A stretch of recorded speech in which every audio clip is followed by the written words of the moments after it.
अभी हमारे साथ है सोमवीर जी हैं, जो छोटे छोटे बच्चे यहाँ हैं उनको पढ़ाने का काम करते हैं। इसी बीच यहाँ बात करेंगे किस तरह से बच्चों को पढ़ाते हैं और क्या संदेश देना चाहेंगे। सोमवीर जी, कितने बच्चों को आप पढ़ा रहे हो और कब से कर रहे हो? नमस्ते सर। अभी 60 बच्चे हैं सर, और पिछले 5 वर्षों से मैं बच्चों को पढ़ा रहा हूँ। 6 महीने मैंने झुग्गी झोपड़ी जो ये थाना के सामने है वहाँ भी पढ़ाया है, और अब मैं उनको गवर्नमेंट स्कूल में पढ़ाने जाता हूँ। और यहाँ भी जो है 60-70 बच्चे यहाँ भी आते हैं। और यहाँ मतलब हमारा ये प्रयास था कि जो झुग्गी झोपड़ी में मतलब पशुओं की तरफ सबका ध्यान जाता है कि गाय की तरफ चला गया, लोग कुत्तों को पालते हैं, वृद्ध आश्रम की तरफ चला गया, लेकिन एजुकेशन की तरफ अभी तक किसी का जो है ना इस तरफ किसी का इतना ध्यान नहीं है। तो हमारे बरवाड़ा में मैंने देखा है कि अभी तक किसी ने ऐसा काम नहीं किया कि जो गरीब जो झुग्गी झोपड़ी वाले जो बच्चे होते हैं उनकी तरफ ये मतलब जो एक ये मुहिम चलाए कि भाई एजुकेशन केवल अमीरों तक सीमित नहीं है, गरीब के बच्चे भी पढ़ सकते हैं। क्योंकि जब मैं स्वयं जो हूँ मैं घुमंतु जाति में ही आता हूँ। मैंने स्वयं ने जो है कैसे पढ़ाई की है, कैसे हम रहे हैं, पैदल गए स्कूल में, बस्ता वगैरह मतलब कैसे हमने जैसे फटे हुए बस्ते में हम गए हैं, तो वो जो सारी समस्याएं वो मैं समझता हूँ। तो सर मैंने 5 वर्ष पहले जब ये शुरू किया था तो लोग कहते थे कि तू तो पढ़ गया लेकिन तेरी लगन थी, लेकिन जो ये झुग्गी झोपड़े वाले जो बच्चे होते हैं ये चोर होते हैं। और हमारे अभी पीछे कुछ गेस्ट भी आए थे, उन्होंने भी ये बात कही कि भाई किसी को फ्री मत पढ़ाओ। मैं हमेशा 1 रुपया किसी से नहीं लिया जाता जी। हाँ, और कॉपी किताब भी जैसे कोई भी दानवीर सज्जन आते हैं वही डोनेट करते हैं। आज भी जो है माननीय विधायक जी जो आए हैं उनसे मेरा निवेदन था कि आज 10 बच्चों को, गरीब बच्चे जो थे उनको बैग वितरित करना था। तो कि साथ के साथ इनसे मिलने का मेरा जो सौभाग्य है वो भी मिला, क्योंकि इन्होंने बहुत सारा विकास भी बरवाड़ा में करवाया है। जिस कॉलेज में मैं पढ़ता हूँ उस कॉलेज का जो शिलान्यास है वो श्री रामनिवास घोडेला जी ने किया था। तो मेरा हमेशा मन में था कि जो जितना अच्छा उन्होंने काम किया कि अब जैसे अगर कॉलेज नहीं होता तो हमें हिसार धक्के खाने ही पड़ते। तो अब जैसे वो काम कर रहे थे, उन्होंने बहुत अच्छा काम किया था, तो मैं जैसे बच्चों को पढ़ा रहा हूँ तो जो भी अच्छा कार्य कर रहे हैं उनसे प्रेरणा लेकर कर रहा हूँ। बाकी जो मेरे टीचर हैं वो मेरा पूरा सपोर्ट करते हैं। और पहले ये कहा जाता था कि ये बच्चे पढ़ेंगे नहीं क्योंकि ये बच्चे जो है कबाड़ चुगते हैं, ये चोरी कर लेंगे, ये शरारत करते हैं। लेकिन सर आप विश्वास नहीं करोगे कि उन्होंने जो है जितना अच्छा पढ़ा, हम सर्दी के अंदर जो है खुले में पढ़ते, जैसे आज हम बैठे हैं वैसे ही हम पढ़ते हैं। वो उनके पाँव में चप्पल नहीं थी सर, और आप कभी गवर्नमेंट स्कूल में आओगे तो भी मैं उनको दिखाऊंगा। वो बच्चे इतनी अच्छी पोएम बोलते हैं कि वो प्राइवेट स्कूल वालों को भी फेल कर सकते हैं।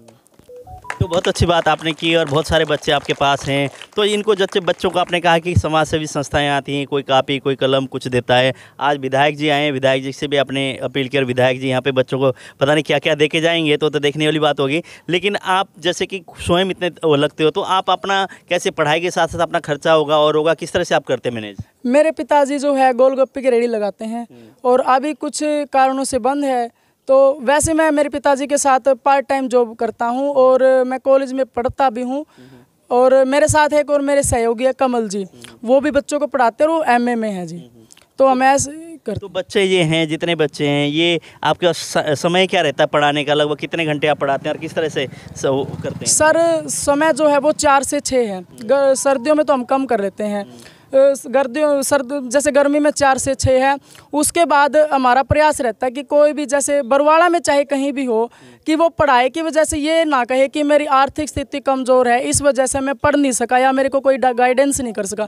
तो हम कोशिश करते कि पूरे बरवाड़ा में हम बाहर नहीं जा सकते, लेकिन मेरा ये है कि अगर मुझे कोई कहे कि सर मेरे को पढ़ाना और हम 10 बच्चे हैं, तो मैं अपनी साइकिल के पीछे बैग मतलब एक ब्लैक बोर्ड रख के और उनको पढ़ाने जा सकता हूँ। और पीछे भी जैसे T20 न्यूज़ पे मैडम जी आए थे, तो वो मेरे ट्यूशन सेंटर पे आए थे जहाँ मैं झुग्गी झोपड़े को पढ़ाता था। वहाँ उन बच्चों के पैरों में चप्पल नहीं थी और बिल्कुल ठंडा मौसम था सर कि मैं कोट पहन के जाता था, लेकिन उनके अंदर एक सिंपल टी-शर्ट होती थी और वो चप्पल में बैठ के नीचे धरती पे बैठ के, उसमें दरी भी नहीं होती थी, और वो बच्चे बहुत अच्छे पढ़े और उनकी अब की बार पोजीशन भी आई, किसी की फर्स्ट आई है, किसी की सेकेंड आई है, और ऐसे उनकी पोजीशन भी आई और वो बहुत अच्छा पढ़ रहे हैं। तो विधायक जी आपके बीच में, विधायक जी से क्या अपील करेंगे, क्या कहेंगे आप विधायक जी को? सर वैसे तो मेरे जो टीचर हैं उन्होंने मुझसे कहा था कि कभी किसी से मांगना मत, क्योंकि मैं मांगता नहीं हूँ, क्योंकि मैं स्वाभिमानी हूँ। क्योंकि जितना मैं कर सकता हूँ उतना कोई नहीं करेगा जी, क्योंकि मैं शिक्षा दे रहा हूँ, मैं महादान दे रहा हूँ। और अभी मेरा मानना है कि इतना कलयुग नहीं आया कि एक टीचर किसी से भीख मांगेगा जी मेरे ये करो। वो श्रद्धा की बात होती है कि माननीय विधायक जी को कैसा लगता है वो कैसा। ये हैं वैसे बच्चों को पढ़ा रहे हैं, स्वयं एक तरह से स्टूडेंट हैं और इनके पिताजी गोलगप्पे की रेडी लगाते हैं, पिताजी के हाथ भी बंटवाते हैं। लेकिन अगर सोचने वाली देखने वाली बात ये है कि छोटे छोटे गरीब परिवार के बच्चे हैं यहाँ पे। कहते हैं मैं घुमंती जाति से मैं खुद स्वयं उस परिवार से हूँ और मैंने बच्चों को शिक्षा देने के लिए कभी मैंने वो नहीं की। और एक तरह से मेरे साथ एक बंदे एक टीचर और बताया जो सहयोग करते हैं, 2 घंटे बच्चों को यहाँ पढ़ाते हैं। और बच्चों को पढ़ाने के लिए कहीं भी अगर किसी भी एरिया में अगर 10 बच्चे इकट्ठे होते हैं, वहाँ इकट्ठे हो जाएँ और वहाँ से मैसेज मिलता है तो वहाँ भी जाके बच्चों को पढ़ाने का काम करते हैं। बहुत अच्छा कार्य कर रहे हैं। और एक तरह से छोटे छोटे बच्चे यहाँ बैठे हुए हैं, आप देख रहे हैं यहाँ पे। इन बच्चों से भी हम बात करेंगे, क्या कहते हैं। बेटा क्या नाम है? गायत्री। गायत्री। कैसे पढ़ाते हैं सर?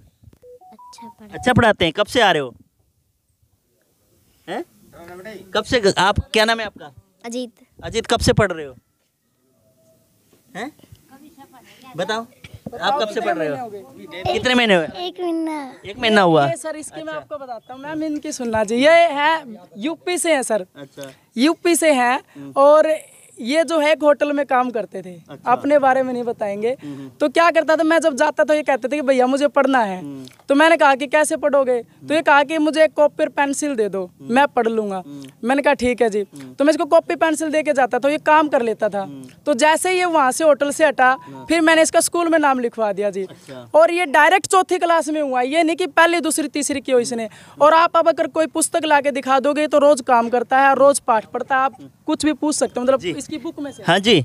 कौन सी क्लास में आप? चौथी। हैं? चौथी। चौथी में। तो पढ़ने में पूरा मजा आता है? यस। हैं? यस। तो सर से कब मुलाकात हुई? 1-2 महीने तो हो गए। 1-2 महीने हो गए। अच्छा, तो पढ़ के क्या बनना चाहते हो? हैं? चलो 12 के बच्चे हैं, बोल नहीं रहे, लेकिन यहाँ पे जो भी है जो कार्य ये कर रहे हैं बहुत अच्छा कार्य कर रहे हैं। और बच्चों को एक तरह से गरीब बच्चों को पढ़ाने का काम और इनको शिक्षा देने का बहुत महत्वपूर्ण काम है। हालांकि कई बार ना सरकार भी नहीं कर पाती वो काम। एक तरह से एक स्वयं एक तरह से रेडी लगाकर अपने परिवार का पालन पोषण कर रहे हैं बाप के साथ मिलकर। लेकिन वही बच्चा अगर एक छोटे छोटे बच्चों को, गरीब बच्चों को पढ़ा रहे थे, बहुत अच्छी बात है। और एक इनसे कुछ न कुछ आम लोगों को भी सीखना चाहिए कि बच्चों को एजुकेशन के लेकर जो भी बच्चे पढ़ना चाहते हैं उनको पढ़ने के लिए मदद करनी चाहिए। इस तरह की बातें हैं। यहाँ विधायक जी पहुँचे, वो भी मदद करके कुछ न कुछ जाएंगे। उन्होंने कहा मैं टीचर हूँ, मांगने की कोई वो नहीं है, लेकिन स्वयं विधायक जी जानते हैं कि कितना क्या कुछ करना चाहिए। तो ये खबर आपको कैसी लगी? इस खबर को ज़्यादा से ज़्यादा शेयर करें और संदेश के माध्यम से खबर है आप कमेंट भी करें इस खबर को लेकर।